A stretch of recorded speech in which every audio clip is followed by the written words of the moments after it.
और यहां पर जितने भी लोग बैठे हैं और नेटवर्क मार्केटिंग इंडस्ट्री के अंदर जितने भी लोग आते हैं वो इस बिजनेस को सेल का बिजनेस समझते हैं, जबकि सेल करने का बिजनेस ही नहीं है। ये सेल करने का बिजनेस ही नहीं है। ये बिजनेस तो जिंदगी बदलने का बिजनेस है। आप किस तरह से किस चीज को लेके जाते हो, आप किस तरह से किस चीज को लेके जाते हो। आपके लिए कोई बात कमाने कोई और हो सकता है और मेरे लिए कोई बात कमाने कोई और हो सकता है।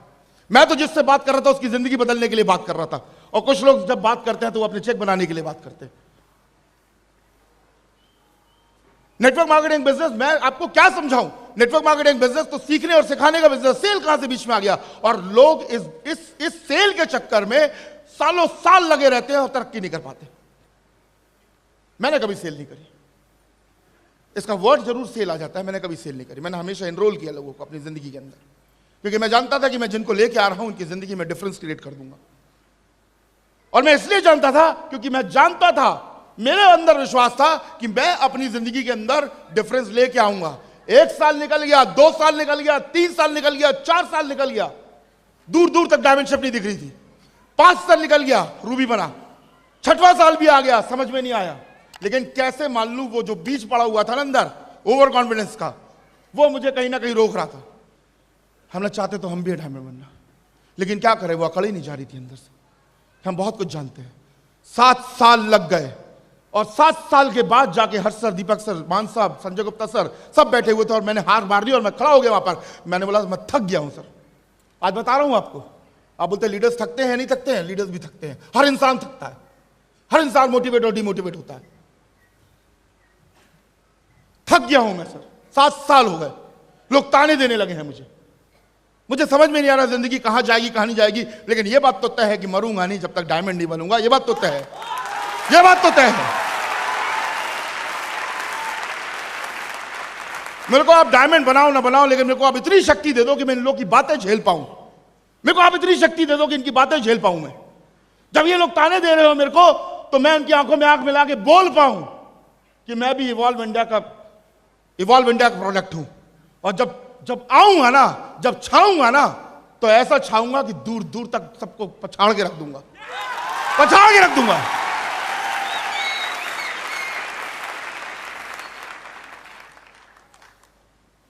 तो उन्होंने बोला अजय चाहते क्या हो।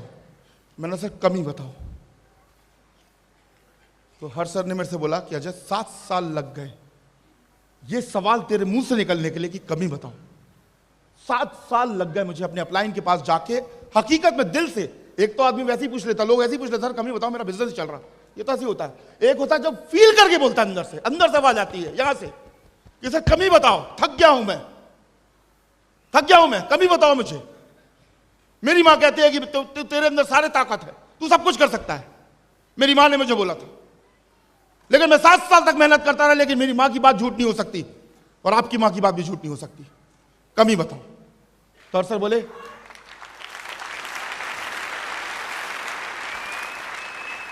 मेरे से बोले अजय बस वो कमी पूरी हो गई।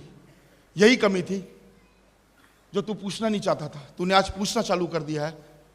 आज के बाद तेरे को अपने आप सब कुछ ठीक नजर आने लगेगा। अब तू जा यहां से, अब तू डायमंड है। 7 साल के बाद उन्होंने बोल दिया था ये बात, अब तू जा यहां से। उन्होंने बोला कुछ नहीं, बोला यही एक प्रॉब्लम थी तेरी कि तू जानना नहीं चाहता था कि तेरे अंदर कमी क्या है। और आज तू आया है जानने के लिए कि तेरे पास अंदर कमी क्या है। मैं समझ गया हूं कि तू आज से सीखना चालू करेगा। तूने 7 साल सीखा नहीं है बिजनेस करना, तूने 7 साल अपने अहम के साथ बिजनेस किया है, अपने घमंड के साथ बिजनेस किया है। ये शब्द यूज नहीं किया उनने, लेकिन मैं समझ सकता था वो क्या बोलना चाह रहे थे मुझे, और मैं एक एक बात को समझ सकता था।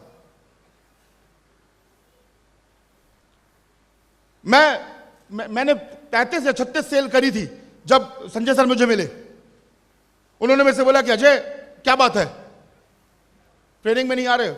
मैंने सर ट्रेनिंग में मेरे को 4 फॉलोअप्स करने, 4 पेमेंट लेके आनी है। नॉर्थ एंड में ट्रेनिंग होती थी, मेरे पास साइकिल भी नहीं थी, मतलब बस था मेरे पास, बाइक नहीं थी। मैंने सर मेरे को 4 पेमेंट लेके आनी है, क्योंकि मेरे पास बहाना होता था। मेरे पास बहाना ये होता था कि यार मैं तो ऑफिस में जॉब करता हूं, सुबह से लेकर शाम तक ट्रेनिंग में 2 घंटे वेस्ट करूंगा, उससे 4 पेमेंट लाके जमा कराता हूं। और संजय सर ने मेरे से बोला अजय ये 4 पेमेंट को कुर्बान कर, छोड़, कल फिर आ जाएगी, लेकिन जा ट्रेनिंग ले। मैं I want to see you there. और मैं गया वहां पर गया, नॉर्थ एंड पे गया, मैंने ट्रेनिंग ली और मैं हमेशा ट्रेनिंग में जाने लगा। और हम सब जाते हैं, लेकिन ट्रेनिंग में जाके बैठने से, सीखने से, बोलने से ट्रेनिंग नहीं होती मेरे दोस्त। जब तक दिल से महसूस नहीं करोगे कि आपको चाहिए क्या, जब से दिल से महसूस नहीं करोगे ट्रेनिंग में क्या सिखाया जा रहा है। हम बोलते ट्रेनिंग में, ट्रेनिंग तो ले ली लेकिन अमल नहीं करते। नहीं करेगा अमल कोई, आप भी नहीं करेंगे इस ट्रेनिंग को अमल, आप भी नहीं करेंगे, क्योंकि आप ढूंढते कुछ हैं वहां पर जाके। और मैं भी 7 साल से वो ढूंढता था कि कैसे करूं इस बिजनेस को, और मुझे ढूंढना ये चाहिए था कि मैं क्यों करूं इस बिजनेस को। उसके बाद जब मैं ट्रेनिंग में जाने लगा तो वो ट्रेनिंग मेरे लिए बिल्कुल अलग हो गई। उसके बाद मैं ढूंढने लगा वहां पर कि क्यों के कैसे कैसे आंसर्स हैं। जब वो क्यों पक्का हो गया तो एक एक बात ऐसी दिखने लगी मुझे, एक एक बात ऐसी समझ में आने लगी, ऐसी ऐसी बातें समझ में आने लगी। मैंने बोला मैं 7 साल करता क्या था बैठ के, कॉपी करता था, लिखता था, पढ़ाता था, सिखाता था, लेकिन अमल नहीं करता था। एक गुरुजी के पास में एक छोटा सा बच्चा जाके बोलता है कि गुरुजी मैं गुड़ बहुत खाता हूं, मुझे आप गुड़ ये गुड़ से मेरी ये लत जो है ये छुड़वा दो। तो गुरुजी बोले कि 7 दिन बाद आना, और 7 दिन के बाद आए तो बोले अरे बहुत सिंपल है, आप सोचना चालू कर दो अपने अंदर कि मुझे गुड़ नहीं खाना है, छोड़ना है, आप छोड़ दोगे। तो बच्चा बोलता कि सर गुरुजी अगर यही बात थी तो 7 दिन पहले बता देते, 7 दिन पहले बता देते इस चीज को, आपने 7 दिन लिया दोबारा बोल के बताने में। तो गुरुजी ने बोला कि बेटा ऐसा है, गुड़ का तो मैं भी शौकीन था, 7 दिन मुझे छोड़ने में लग गए, जब मैं छोड़ पाया तो मैं बता पाया कि गुड़ को कैसे छोड़ना चाहिए। तो मैं भी वो सारी गलतियां कर रहा हूं, लेकिन मैं सिखा कुछ और रहा हूं लोगों को ट्रेनिंग में। जिस दिन से मैंने अपने आप के अंदर बदलाव डाला, जिस दिन से मैंने गुड़ खाना छोड़ा, उस दिन के बाद गुड़ खाना छोड़ना सिखाया। जिस दिन मैंने अमल करना चालू किया अपनी ट्रेनिंग्स को, जिस दिन मैं वो सारे काम करने लगा जो मैं चाहता था मेरी टीम के साथ में हो, तब उस दिन के बाद से मेरी डायमेंशनशिप नजर आने लगी। और उस दिन के बाद से रॉयल टीम के अंदर एक अलग ही खलक पैदा हो गई, एक अलग ही चमक पैदा हो गई, एक अलग से एक संसार हमको दिखने लगा, हमको लोग दिखने लगे जिनके घरों के अंदर डिफरेंस पैदा होने लगे, क्योंकि वो बदलाव आना चालू हो गया था। बिकॉज 7 साल मैंने क्या किया पूछो, 7 साल I was very smart enough, and the smartest person of the organisation can never become diamond here. आप अगर अपनी टीम के सबसे स्मार्टेस्ट बंदे हैं तो आप डायमंड बन के यहां नहीं आ सकते, आप डायमंड बन के यहां नहीं आ सकते। आपको चाहिए कि आपके टीम के अंदर आपसे ज्यादा स्मार्टेस्ट लोग हो, और आपके पास इतनी स्मार्टनेस हो कि उन टीम को सिर्फ डील कर पाओ, बस इतना ही चाहिए। बस मुझे प्रॉब्लम क्या थी, मुझे प्रॉब्लम थी कि मेरे से ज्यादा स्मार्ट लोग मेरे नीचे ना आ जाएं, मेरा पत्ता कट जाएगा, मुझे लोग नहीं पूछेंगे, मुझे लोग नहीं पूछेंगे। 7 साल जिंदगी ऐसे निकाल दी। उसके बाद जिंदगी निकाली कि काश, मैं तो भगवान से हाथ जोड़ के बोलता था, भगवान मेरे अंदर कितनी सारी कमियां हैं, मुझे ऐसे ऐसे लोग दे दे, या तो मुझे बदलने का मौका दे दे, या मुझे ऐसे ऐसे लोग दे दे जो उस कमियों को पूरा कर दे। मुझसे और स्मार्ट लोगों को भेज, मुझसे और स्मार्ट लोगों को भेज। स्पेसिफिक था मैं।